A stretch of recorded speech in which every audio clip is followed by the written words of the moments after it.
Hey guys, it's Talon again, and today we're going to be looking at the Spires of Ascension, one of the dungeon runs we did when I was tanking it. We're going to be looking at the route that we took, how I think about using my cooldowns, kiting, some of the dangerous, more impactful mobs and bosses, and how we can be dealing with them. First, before we get into looking at the route, I just want to say thank you all so much for the support that you've continued to show this channel. We are over halfway to our goal of 500 subs on this YouTube channel, so I just want to continue to thank you for that. And if you guys haven't subbed, make sure you go ahead and click that subscribe button and click the bell to be notified when the videos go live, because there's so much information out there on how to best do these dungeons, what are the tips and tricks that people have learned over the course of doing them. I just want to be the source that can gather this information and then give it back to you guys in a meaningful way. So all of this is just to help our community to grow, for us to be better tanks, for us to time more keys and just have fun doing these dungeons. So if you want to help support this channel and get these videos out there, do subscribe, leave a like, and comment if you have any questions or comments on this. But again, thank you for all of the support.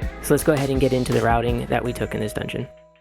So the most obvious choice you have in this dungeon for routing is after the first boss, you can either go to the left or go to the right. There are positives and negatives to going either way, so we'll just go over them real quickly. Generally, my group, we go right. But when you go right, there's going to be a pack with 2 Goliaths in it. Now, if you're unfamiliar, the Goliaths have a cast called Rebellious Fist. And when this goes off, it does a large amount of arcane damage to the entire party. And so you definitely want to keep this locked down and interrupted. But you do need 2 short interrupts to make sure you cover these without any casts going off. And so obviously, even having 2, there's going to be a lot of interrupts that need to be saved for this to make sure that the casts don't go off. Now, another way to deal with this is by DPSing the Goliath enough to where it pushes him to recharge his shield, which will give you enough time to wait for your interrupt to come back off of cooldown. And normally this isn't too much of an issue for us since we run with a Shaman interrupt, but if one of the casts is about to go off, make sure that you're using a defensive. AMZ is going to work well, AMS, Cloak, all of those will completely negate the damage, but at the very least use a defensive to keep the damage low if one of the casts is about to go off.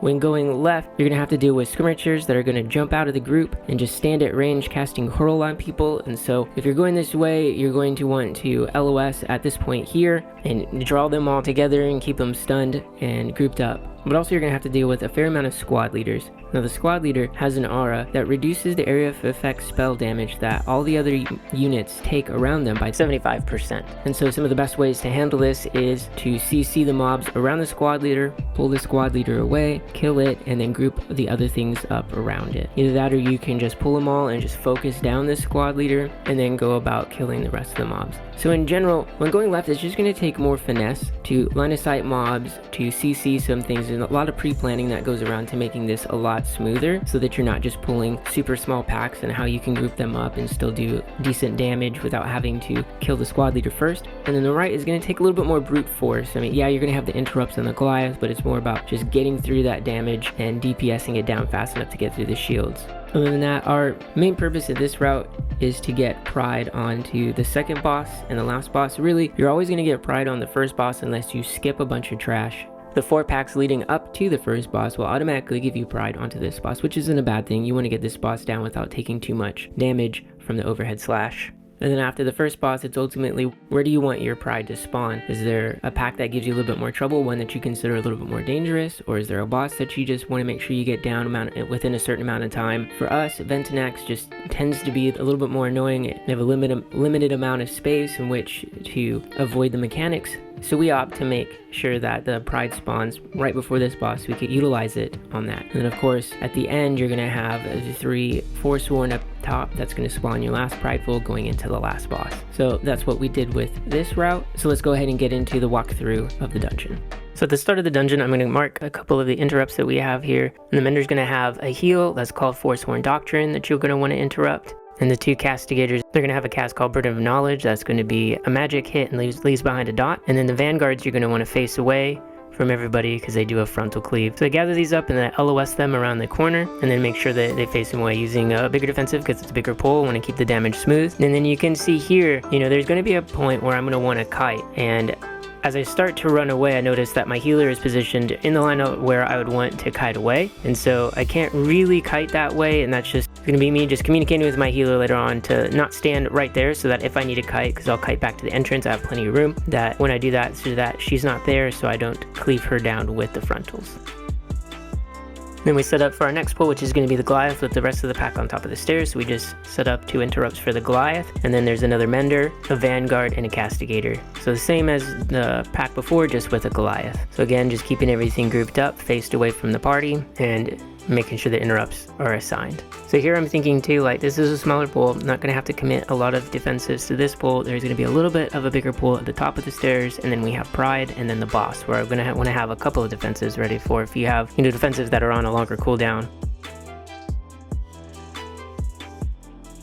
And then the next pack on top of the stairs is pretty much the same as the one we just fought here. You have a Goliath, a Mender, Castigator, Vanguards. Again, same thing, you're just going to face them away from the party, make sure the interrupts are taken care of and assigned, and then you'll get your first Pride to deal with that, and then head into the boss.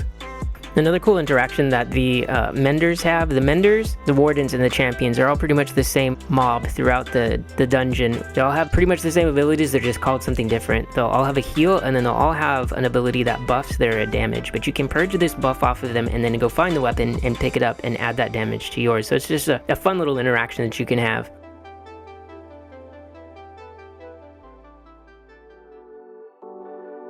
Alright, so into the first boss, Kintara. Now, a couple things to watch out for. One is that line that connects Kintara with Azules will cause a dot if you walk through it, so you want to do your best to avoid that. And then the big tank hit is the overhead slash that you're going to want to face away from the group. Now, they have nerfed that ability to where it does not hit as hard, and I don't know if you were able to sidestep it and they fixed it to where you can't, or it just never has been able to be sidestepped, but you can't sidestep it now. You just have to take it to the face, but you can dodge this, block this, and parry this, and so, you know, not banking on the fact that you're going to do that, but at the same time, like having a defensive up for that, or banking heals, making sure you're always having your active mitigation up during those times to really handle all the hits that come out of it. And then just doing your best to keep both of the bosses grouped together, as they do share a health pool, so any cleave helps kill this boss a lot faster. So you're just watching the timing of the overhead slash coming in, making sure that if you're going to move, it's not going to accidentally hit one of the other people in your party, keeping them close together, and then taking the hits. Now after the first boss, again, we choose to go right. Now there's these 2 packs of Stealth Claws, and I kind of just YOLO in and get hit by them. You know, it's best if you just break them out so that they don't have the pounce ability that stuns you as well. Because on top of that, they will leave behind a bleed, which you can use things like Carrion Vial to drop, or if you have a Racial, Bubble, those kind of things will also help you to drop that. And also too, like once you have enough aggro, you have plenty of room to kite them back towards the first boss. So make sure you're utilizing all of that to keep yourself healthy, because as those bleeds stack up, it will hurt a lot. And don't forget, you know, if you're a demon hunter, you have spectral sight, so you can see them stealth. You use things that will get them out and break them before they can pounce on top of you. So I'm going to just grab a little bit of aggro on this pack, making sure that they're not going to just turn and start attacking my party. And then I'm going to grab the Dark Praetor, and this guy's he's just kind of annoying. He'll just swift slice away and try to get out of your party, and so you're just trying to keep everything grouped up, making sure you're having enough aggro, and then just kiting when you need to.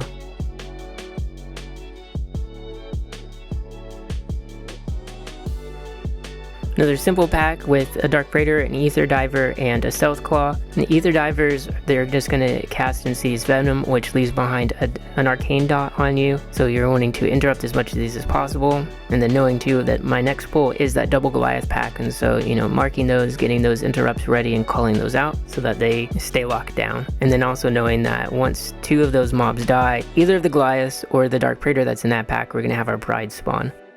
One thing to note too is that the Goliaths do melee for a fair amount, and so you're going to want to make sure that you're ready for that, especially if, you know, you're on a fortified week or you have raging at the end. Like, those melees will hurt a lot more, and so if you have aggro, make sure you're kiting at the end if you don't have your mitigation for those. And then we're going to have our Pride spawn. Now, I would say 99 times out of 100, anytime you have a Pride spawn with other mobs up, you're going to want to focus the Pride down, because the Pride just needs to die as soon as possible. The stacking damage that comes from the Pride, you just need to kill it before that gets out of hand. And so whatever's going on, you're just going to passively cleave anything else down while you're mainly focusing the Pride.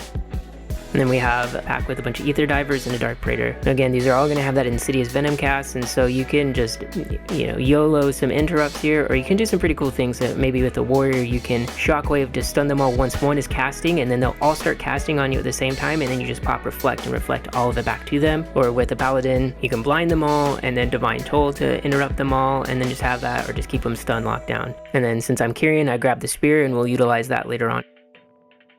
Now here's the first time we see a champion, but again, the champion's just like the Mender, just the same mob, different name. Has a heal, we'll buff its weapon, and then we have a Skirmisher that's going to jump away and cast Hurl. And so, you do your best to keep everything on top of it, or just deal with it after everything else is done. And then at this part, we just need to make sure that we're staying well down these stairs, because there's an Ether Diver pack and then a pack with a Goliath and a couple of their mobs that will pat to the very end of the stairs. So you don't want to body pull those on accident. And then when you do pull them, fair bit down the stairs. So again, while you're fighting, if that other patrol happens to come, to make sure that you're not body pulling them on top of you as well.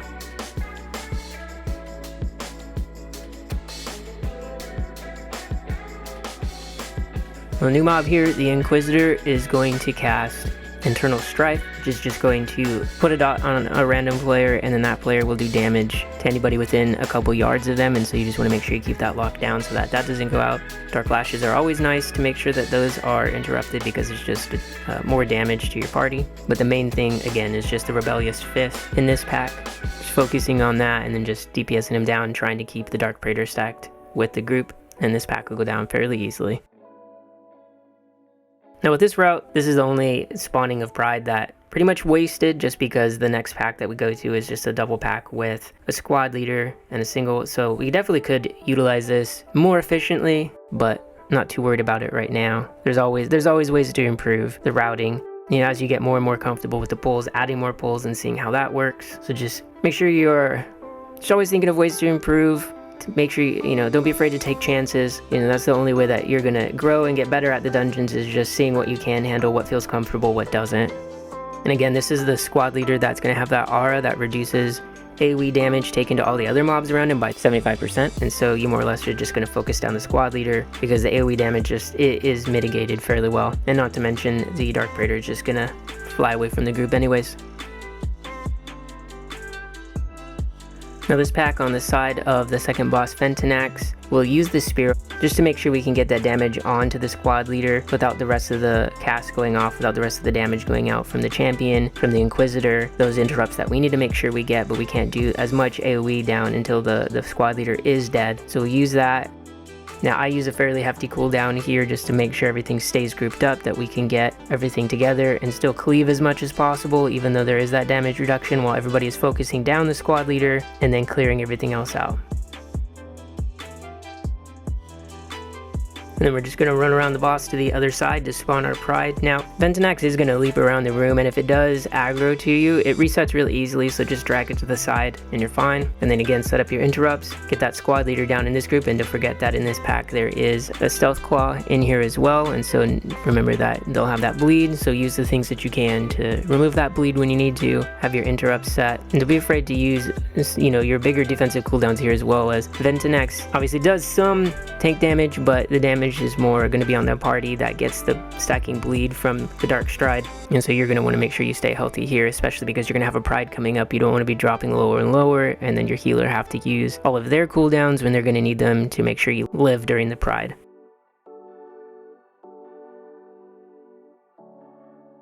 Alright, now for Ventunax, this boss goes so much easier when positioned properly by the tank. Now I'm sure there's a couple ways to do this. The way that I've found that's best to do this is to start the boss on the one edge of the room and just draw a line straight across to the other side of the room. Every time the boss leaps away to do his ability and put a bleed on one of your party members, then you just start walking towards the other side of the room just a little bit, because when Ventunax leaps away, that's where the puddle stays from where it was positioned last. So when you move it away, you're going to position again in the room, and when she leaps away and leaves the puddle behind, lines will be coming out of that puddle in kind of a rotating way, and if they're all on the same plane, then you're able to see them better and dodge them more efficiently than if you were just drawing random lines around the room or going picking her up and letting her drop them. You can see here that you just can go to the front of the boss, and then once that line is passed, you just go back to the side and you're good until it rotates around. You do that over and over again. Now, that's not to say that this makes this boss completely easy. There is,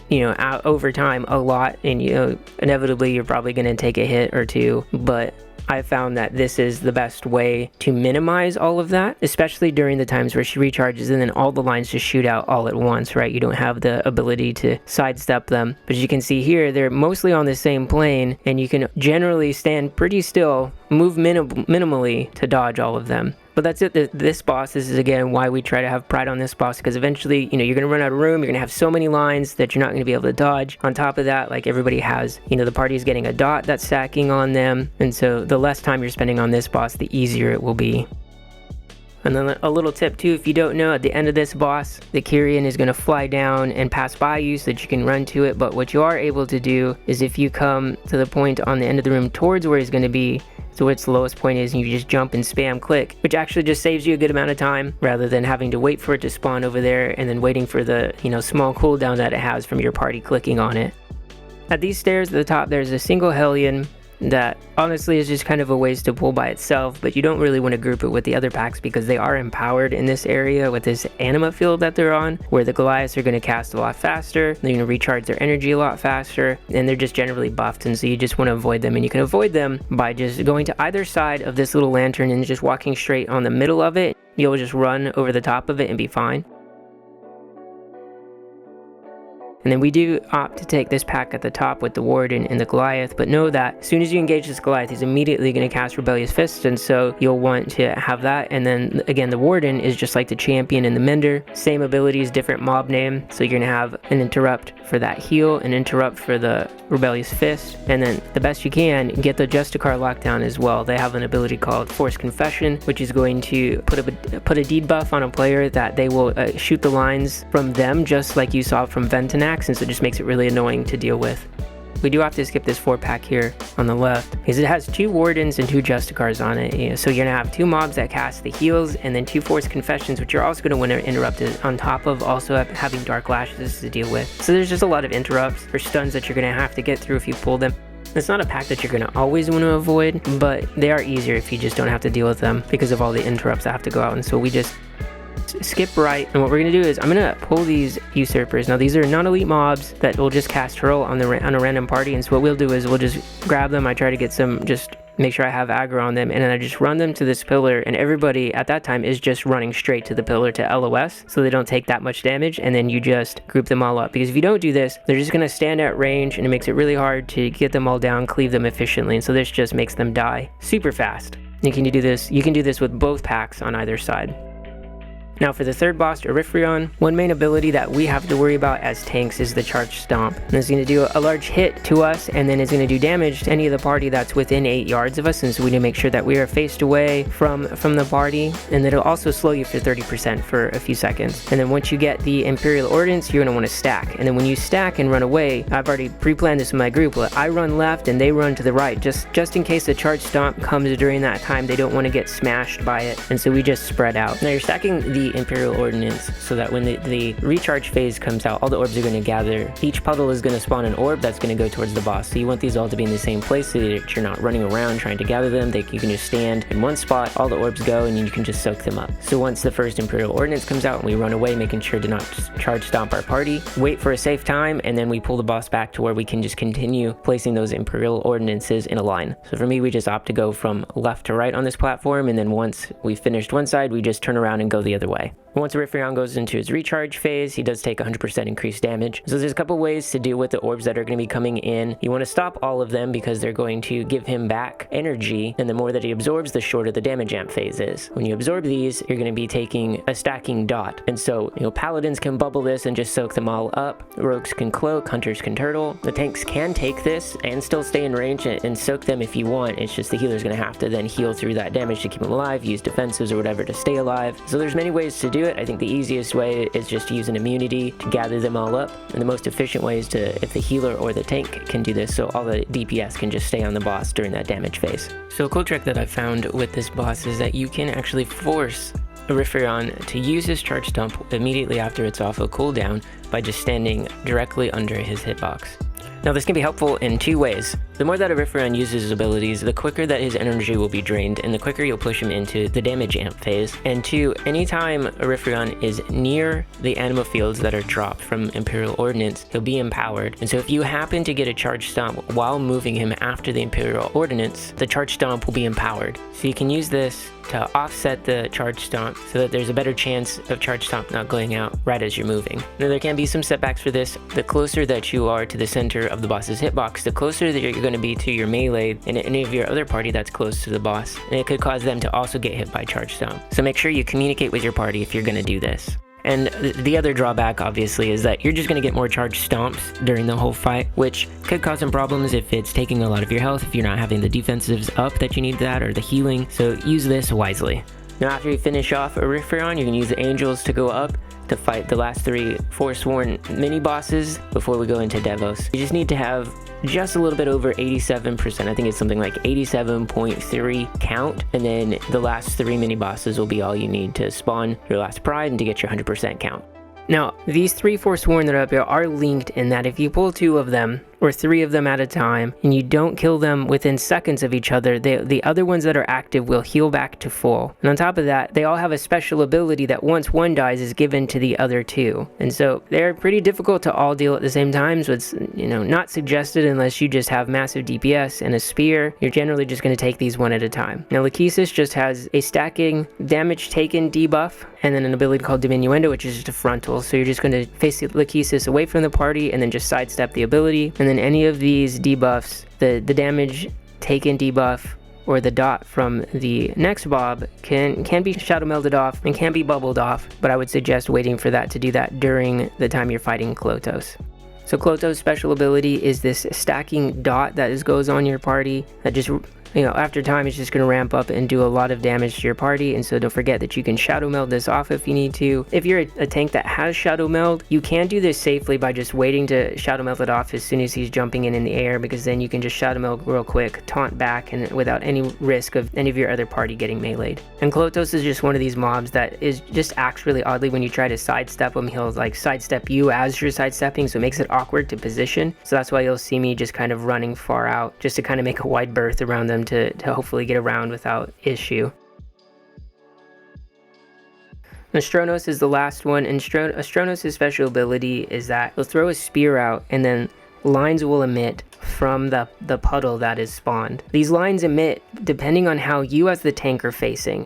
Whichever way you're facing, the lines are then going to shoot directly in front, behind, and to the left and right of you. And so that'll help you position. Once you see a puddle go down, you know how to position yourself to not get hit by them, and then just hoping that the subsequent ones are placed well and so that you can continue to dodge them. Now there are different ways of doing this, and I would honestly suggest doing Lachesis, then Astronos, and then Klotos, just so that you don't have to deal with the dot for 2 of these mini bosses. Now that does mean that you're going to have to deal with the lines a lot more, and so I guess it's just a toss up on whether you feel like your party either can do well at dodging the lines and that you can position well, or that instead just brute force heal and damage through the debuff. But it is a safer way to go with the lines as the one being the second empowered ability that you have to deal with, rather than the stacking dot. It just makes it a lot easier.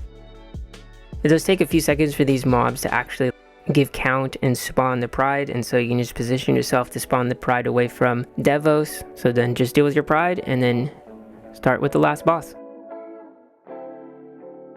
Devos is a fairly easy boss. There's no big tank hit that you have to deal with, but there is positioning that you're going to need to do at the end. And spoiler at the end, I do space out a little bit and not position correctly, but it ends up fine. We end up timing this, but it is kind of funny that it almost didn't work out because of that. So you're just going to watch out for the run through, make sure not in the line of that, not getting hit by that. Then she'll cast Abyssal Detonation, and everybody's going to need to be in the blue orb that's there to take less damage from it and actually survive the hit. And so what I'll do is I'll just pick up Devos wherever she is, and then as soon as she's doing a run through, position myself within the field, and that way everybody just follows her back and gets positioned inside the field to be safe from the detonation. The only other thing you're going to have to deal with is a lost confidence debuff from time to time. It'll put a debuff on you in a circle that'll do damage to people within, and then once it's dispelled or it times out, it will also leave that same puddle that you just have to avoid. And then once Devos goes up in the air, you're going to collect the orbs and charge up the spear and aim the spear at her. And once I pick up my first orb, and I opt to pick one of the closer ones so that I can watch, is that I'm watching to see when Devos' move, because you can miss the spear. She will dodge it if you throw it and then she moves during it, which you can almost certainly end up in a wipe with that dot just stacking up. So you want to get out of that phase as quickly as possible. And so after I put my first orb in, I'm watching to see when Devos has moved. And as soon as the spear comes active, if she hasn't moved recently, I'm going to wait for her to move and then throw it. And if she has moved, I know I can throw the spear immediately. So you just got to keep your eyes on Devos and when she flies left or right to make sure you don't miss the spear when that comes out.